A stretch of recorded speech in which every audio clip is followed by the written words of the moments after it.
Salam, hər vaxtınız xeyirli olsun dəyərli izləyicilərimiz. Fez Akademi Tarix üzrə təlimçi Gülnar Mirzəyeva.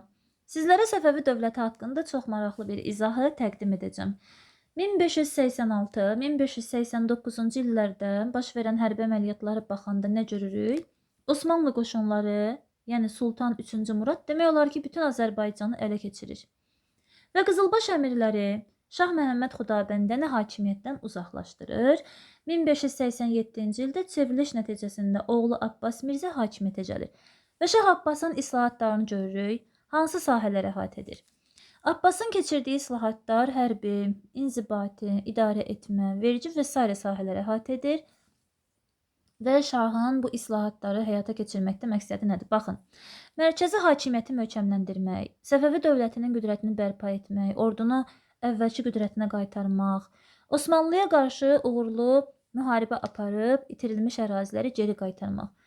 Və yaxud da Şah Abbasın bu dövrdə qarşısında 3 məqsədini qeyd edə bilərsiniz. Hörmüzü qaytarmaq, Xorasanı azad etmək və itirilmiş torpaqları geri almaq.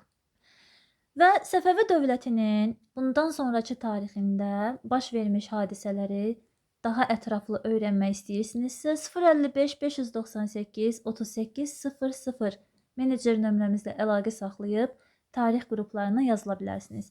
Hər birinizə uğurlar.